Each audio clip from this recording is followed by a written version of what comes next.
کہ ہم سب جانتے ہیں کہ حسد ایک بری چیز ہے، روزمرہ زندگی میں انسانوں کو ایک دوسرے سے حسد ہوتا ہے، مگر یہاں یہ حسد کس حد تک چلا گیا تھا؟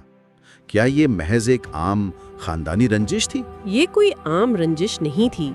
دیکھیں، حسد جب حد سے بڑھ جاتا ہے تو وہ انسان کی سوچنے سمجھنے کی صلاحیت کو بالکل اندھا کر دیتا ہے۔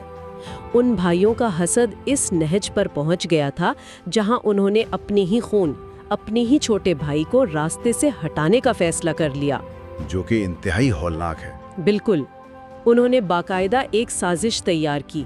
وہ ایک دن کھیل کود کا بہانہ بنا کر حضرت یعقوب سے یوسف کو اپنے ساتھ لے جانے کی اجازت مانگتے ہیں۔ باپ کا دل تو گواہی نہیں دے رہا ہوگا؟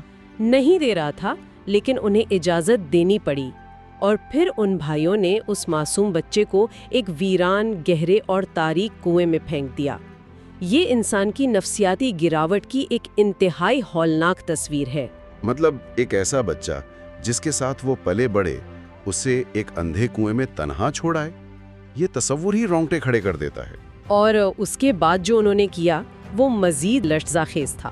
ہاں، وہ گھر واپس آتے ہیں لیکن خالی ہاتھ نہیں، وہ اپنے ساتھ ایک ایسی چیز لاتے ہیں جو اس سازش کا سب سے ظالمانہ حصہ تھی۔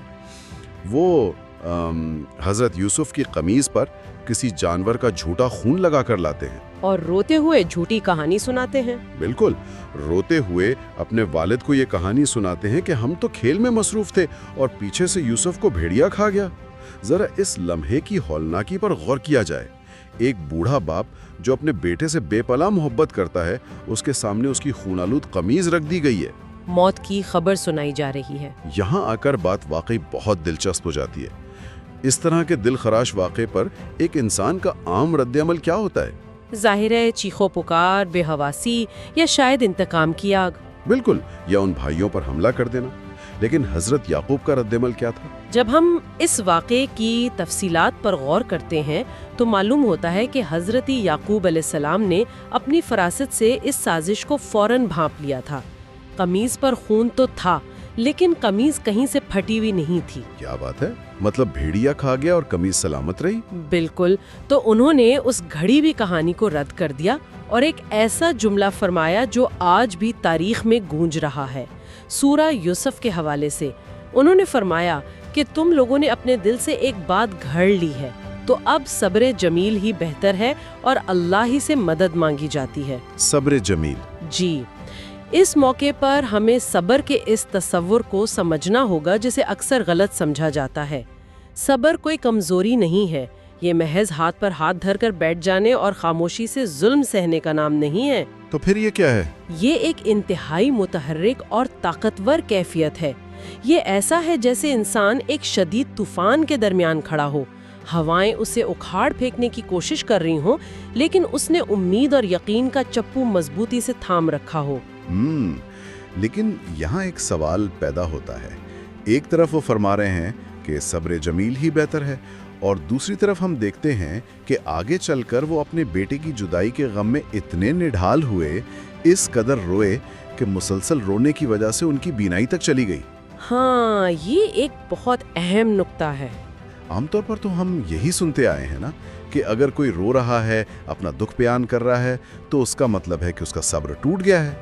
تو پھر حضرت یعقوب کے اس بے پناہ دکھ اور ان کے صبر کے دعوے کے درمیان یہ کیسا تضاد ہے؟ اگر وہ اتنا رو رہے تھے تو یہ کیسا صبر تھا؟ میں بتاتی ہوں۔ یہ ایک بہت ہی شاندار اور بنیادی نقطہ ہے جسے اکثر لوگ نظر انداز کر دیتے ہیں۔ یہی وہ غلط فہمی ہے جسے دور کرنا بہت ضروری ہے۔ رونا اور غمگین ہونا صبر کے خلاف نہیں ہے۔ اچھا۔ دراصل حضرت یعقوب کے رونے نے ان کے صبر کو باطل نہیں کیا، کیونکہ ان کا وہ دکھ کسی انسان کے سامنے نہیں تھا۔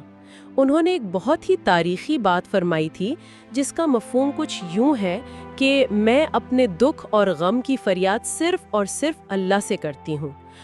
میرا مطلب ہے وہ کرتے ہیں۔ صحیح۔ اس ایک جملے میں انسانی نفسیات کے لیے ایک بہت بڑا سبق پوشیدہ ہے۔ دیکھیں، اللہ سے شکوہ کرنے اور اللہ کے بارے میں شکوہ کرنے میں زمین آسمان کا فرق ہے۔ یہ بات ذرا دوبارہ بتائیں۔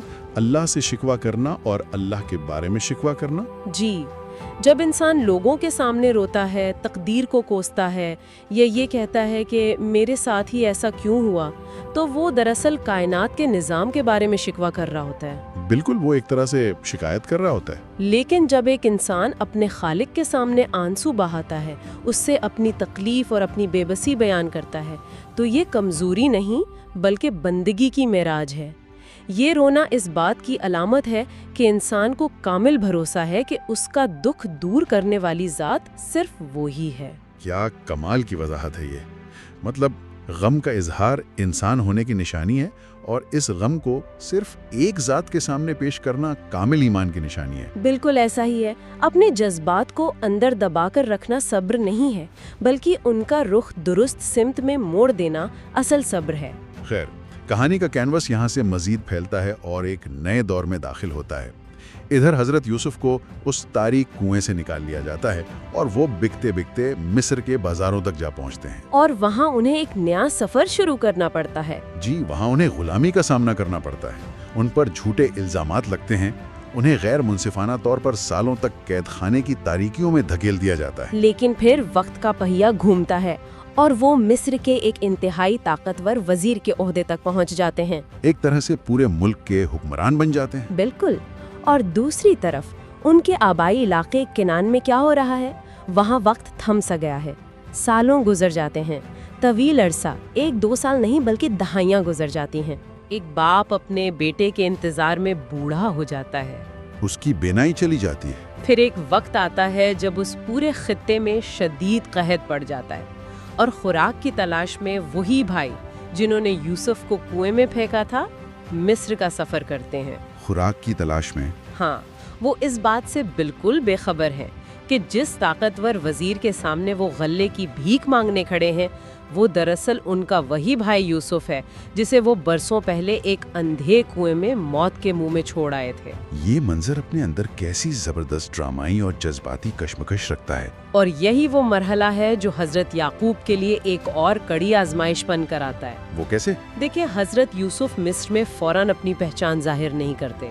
وہ حالات کی کچھ ایسی ترتیب بناتے ہیں کہ ان کا سگا چھوٹا بھائی بنیامین ایک الزام کے تحت مصر میں ہی روک لیا جاتا ہے۔ اب ذرا اس صورتحال کو حضرت یعقوب کے نظریے سے دیکھیں۔ ایک اور بیٹا چھن گیا۔ بالکل۔ جب باقی بھائی بغیر بنیامین کے واپس کنعان پہنچتے ہیں اور اپنے بوڑھے نابینا باپ کو یہ خبر سناتے ہیں کہ ان کا ایک اور بیٹا پیچھے رہ گیا ہے، ذرا اس باپ کے دل کا تصور کریں، جس نے پہلے ہی اپنا سب سے پیارا بیٹا کھویا تھا، جس کی بینائی اس غم میں جا چکی تھی، جو دہائیوں سے ایک صدمے کو اپنے سینے سے لگائے بیٹھا تھا، اب اس کا دوسرا بیٹا بھی اس سے چھن گیا۔ ان کا دکھ مزید گہرا اور ناقابل برداشت ہو جاتا ہے۔ یہ ایسا لمحہ تھا جہاں کوئی بھی عام انسان مکمل طور پر ٹوٹ جاتا، مایوسی میں غرق ہو جاتا۔ جی، لیکن اس شدید ترین صدمے کے بعد بھی حضرت یعقوب کی زبان سے کیا الفاظ نکلتے ہیں؟ وہ فرماتے ہیں کہ شاید اللہ ان سب کو میرے پاس واپس لے آئے۔ یہ جملہ واقعی رونگٹے کھڑے کر دینے والا ہے۔ شاید اللہ ان سب کو میرے پاس واپس لے آئے۔ دہائیوں کا انتظار، بینائی کا چلے جانا، کمر توڑ دینے والا بڑھاپا، اور ایک کے بعد دوسرا اور پھر تیسرا صدمہ، لیکن اس سب کے باوجود امید کا یہ عالم۔ یہی تو ان کا کمال تھا۔ انسان واقعی حیران رہ جاتا ہے کہ کوئی اتنے سالوں کی تکلیف، دکھ اور بظاہر ناممکن نظر آنے والے حالات کے باوجود یہ یقین کیسے قائم رکھ سکتا ہے۔ 40 سال کا عرصہ ایک پوری زندگی ہوتی ہے۔ بالکل، ایک طویل عرصہ ہے۔ روزانہ صبح اٹھنا اس یقین کے ساتھ کہ شاید آج کوئی خبر مل جائے، اور پھر رات کو اسی اداسی کے ساتھ سو جانا، اور پھر بھی امید کا دامن نہ چھوڑنا، یہ ایک عام امید تو ہرگز نہیں ہو سکتی۔ یہ قطعی طور پر کوئی عام امید نہیں تھی، یہ ایک ایسا کامل اور غیر متزلزل یقین تھا جسے وقت کی طوالت، حالات کی سنگینی اور مسلسل ملنے والے دکھ بھی دھندلا نہیں سکے تھے۔ نفسیاتی طور پر تو یہ بہت مشکل ہے۔ بہت مشکل ہے۔ نفسیاتی طور پر اگر دیکھا جائے تو جب انسان مسلسل ایک ہی دکھ سے گزرتا ہے تو اس کا ذہن اسے یہ باور کرانے لگتا ہے کہ اب کبھی کچھ ٹھیک نہیں ہوگا۔ انسان حالات سے سمجھوتا کر لیتا ہے۔ صحیح۔ لیکن حضرت یعقوب کا یہ یقین اس بات کی گواہی دے رہا تھا کہ وہ دنیاوی اسباب پر نظر نہیں رکھے ہوئے تھے، ان کی نظر اس ذات پر تھی جو اسباب پیدا کرتی ہے، اور اسی بے پناہ یقین، اسی متحرک صبر کا صلہ بالآخر انہیں ملتا ہے۔ ہاں، وہ شاندار اختتام۔ جی، جب صبر اپنی انتہا کو چھو لیتا ہے اور آزمائش کی بھٹی مکمل طور پر تپ جاتی ہے تو وہ اختتام قریب آ جاتا ہے۔ مصر میں بالآخر حضرت یوسف اپنے بھائیوں پر اپنی حقیقت آشکار کر دیتے ہیں۔ وہ ایک ایسا لمحہ ہے جب تمام پردے ہٹ جاتے ہیں۔ اور وہ بدلہ نہیں لیتے؟ بالکل نہیں۔ اس لمحے کی سب سے بڑی اور حیران کن بات یہ ہے کہ طاقت اور اختیار کے باوجود یوسف علیہ السلام ان بھائیوں کو مکمل طور پر اور غیر مشروط معاف کر دیتے ہیں جنہوں نے انہیں مارنے کی کوشش کی تھی۔ اس عظیم و شان معافی کے بعد حضرت یوسف اپنی قمیض اپنے بھائیوں کے ہاتھ اپنے والد کی طرف بھجواتے ہیں۔ یہ قمیض کا استعارہ کتنا طاقتور ہے۔ یاد کریں، ایک قمیض وہ تھی جس پر جھوٹا خون لگا کر لایا گیا تھا، جس نے اس خاندان کو دہائیوں کے دکھ اور اندھیرے میں دھکیل دیا تھا۔ اور اب یہ دوسری قمیض ہے۔ ہاں، جو مصر سے آ رہی ہے۔ یہ محض ایک کپڑے کا ٹکڑا نہیں تھا، یہ ایک پیغام تھا۔ یہ امید کے پورا ہونے کی نشانی تھی، اور پھر جو ہوتا ہے وہ تو کسی معجزے سے کم۔ بینائی کا واپس آنا۔ جیسی وہ قمیض حضرت یعقوب کے چہرے پر ڈالی جاتی ہے، ان کی بینائی واپس آ جاتی ہے۔ وہ اندھیرا جو سالوں سے ان کی آنکھوں میں اور اس پورے خاندان کے حالات میں چھایا ہوا تھا، وہ ایک پل میں چھڑ جاتا ہے۔ روشنی واپس آ جاتی ہے۔ بے شک، وہ روشنی صرف ان کی آنکھوں کی نہیں تھی، وہ ان کے اس یقین کی جیت تھی جس پر سب نے سوال اٹھائے تھے۔ بالکل۔ اور پھر اس کہانی کا وہ عروج آتا ہے جب پورا خاندان، وہ بوڑھے باپ، مائیں اور تمام بھائی سفر کر کے مصر پہنچتے ہیں۔ جب یہ قافلہ مصر کے اس عظیم و شان دربار میں داخل ہوتا ہے اور یوسف علیہ السلام اپنے والدین کو تخت پر بٹھاتے ہیں، اور تمام بھائی ان کے سامنے تعظیم میں جھک جاتے ہیں۔ ذرا اس منظر کو ذہن میں لائیں۔ یہ وہ لمحہ تھا جب دہائیوں پہلے ایک کم سن بچے کا دیکھا ہوا وہ خواب، جس میں 11 ستارے، سورج اور چاند اسے سجدہ کر رہے تھے، وہ پوری طرح حقیقت کا روپ دھار لیتا ہے۔ وہ ستارے ان کے بھائی تھے اور سورج چاند ان کے والدین؟ جی، جو وعدہ سالوں پہلے ایک تاریک رات میں کیا گیا تھا، وہ آج مصر کے روشن دربار میں پورے جاہو جلال کے ساتھ پورا ہو رہا تھا۔ تو اس سب کا اصل مطلب کیا ہے؟ ہم آج کے اس جدید دور میں بیٹھے ہوئے اس صدیوں پرانی تاریخی داستان سے کیا اسباق اخذ کر سکتے ہیں؟ بہت سے اسباق ہیں۔ اگر ہم ان تمام واقعات کو یکجا کریں تو ہمیں کچھ انتہائی واضح پیغامات ملتے ہیں۔ سب سے پہلی بات تو جو ہم نے سیکھی وہ یہ کہ رونے اور غم منانے کا مطلب ہرگز یہ نہیں ہے کہ انسان کمزور ہے یا اس کا ایمان کچا ہے۔ تکلیف پر رونا انسانی فطرت ہے۔ جی، اور دوسری اہم بات، اگر زندگی میں کوئی بہت قیمتی چیز چھن جائے تو اس کا مطلب یہ نہیں ہے کہ قدرت نے انسان کو تنہا چھوڑ دیا ہے۔ تیسرا اور شاید سب سے مشکل سبق یہ ہے کہ اگر کسی خواہش کی تکمیل میں تاخیر ہو رہی ہے تو اس تاخیر کا مطلب انکار نہیں ہوتا۔ بالکل، دہائیوں کا انتظار بھی خوشی میں بدل سکتا ہے۔ اور چوتھی بات، خاندانی آزمائشیں یا اپنوں کے دیے گئے دکھ دراصل سزائیں نہیں ہوتی، بلکہ یہ انسان کے کردار کو کندن بنانے کا ایک ذریعہ ہوتی ہیں۔ اگر ہم اسے وسیع تر تناظر سے جوڑ کر دیکھیں تو اس داستان کا فلسفہ انسانی زندگی کی ہر مشکل پر لاگو ہوتا ہے۔ ہماری عام زندگیوں میں بارہا ایسے مقامات آتے ہیں جب ہمیں لگتا ہے کہ ہم سے ہماری سب سے پیاری چیز چھین لی گئی ہے۔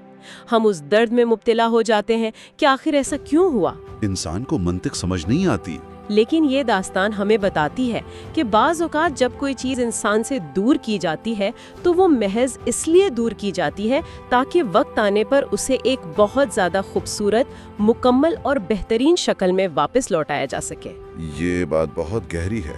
ذرا سوچیں، اگر حضرت یوسف اس تاریک کنویں میں نہ گرتے تو وہ کبھی مصر کے قید خانے تک نہ پہنچتے، اور اگر وہ قید خانے کی سخت آزمائش سے نہ گزرتے تو وہ کبھی مصر کے اس اعلیٰ ترین عہدے تک نہ پہنچتے۔ اور قحط میں سب کو کیسے بچاتے؟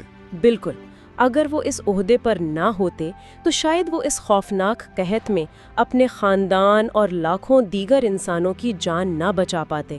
لہٰذا جو بات بظاہر ایک تباہ کن نقصان نظر آ رہی تھی، وہ حقیقت میں ایک بہت بڑی اور وسیع تر منصوبہ بندی کا حصہ تھی جس کا مقصد ایک پوری قوم کو بچانا تھا۔ یہ بات انسان کو واقعی ایک عجیب سے سکون اور تفکر میں مبتلا کر دیتی ہے۔ اس پوری تفصیلی گفتگو کے اختتام پر اس ساری داستان میں ایک ایسا پہلو ہے جس پر انسان کو لازمی غور کرنا چاہیے، ایک ایسا زاویہ جو شاید اتنے بڑے واقعات کے شور میں کہیں دبسا جاتا ہے۔ وہ کیا ہے؟ اگر ہم گہرائی میں جا کر دیکھیں تو حضرت یعقوب علیہ السلام کی زندگی کا سب سے بڑا معجزہ شاید ان کی بینائی کا اس حیرت انگیز طریقے سے واپس آنا نہیں تھا، بلکہ ان کا سب سے بڑا معجزہ ان کے دل کا سخت ہونے سے بچ جانا تھا۔ ذرا تصور کیا جائے، دہائیوں تک اپنے ہی خون، اپنے ہی بیٹوں سے ملنے والے اتنے بڑے دھوکے، سازش اور مسلسل صدمات کے بعد بھی انہوں نے اپنے دل میں وہ زہریلی کڑواہٹ پیدا نہیں ہونے دی جو انسان کو پتھر کر دیتی ہے اور معافی کے تمام راستے بند کر دیتی ہے۔ یہ ایک بہت بڑی بات ہے۔ انہوں نے اپنے بیٹوں کو کبھی دھتکارا نہیں، ان سے تعلق نہیں توڑا، بلکہ ان کے لیے معافی کی راہیں کھلی رکھی۔ ایک عام انسان کے لیے یہ تصور ہی محال ہے۔ کیا آج کا انسان، جسے اگر کوئی معمولی سا دھوکہ بھی دے دے تو وہ ساری زندگی نفرت کو سینے سے لگائے رکھتا ہے، کیا وہ اتنے بڑے دھوکے کے بعد اپنے دل کو نفرت کی اس آگ سے بچا کر اس قدر نرم اور شفیق رکھ سکتا ہے؟ کیا ہم اس قابل ہیں کہ اپنوں کے دیے گئے ان گہرے اور تکلیف دہ زخموں کے باوجود امید، درگزر اور معافی کا دامن اپنے ہاتھ سے نہ چھوٹنے دیں؟ یہ وہ سوال ہے جو اس داستان کو صدیوں پرانی ہونے کے باوجود آج کے ہر انسان کی روح کے لیے زندہ، جواب طلب اور ہمیں اپنے گریبان میں جھانکنے پر مجبور کر دیتا ہے۔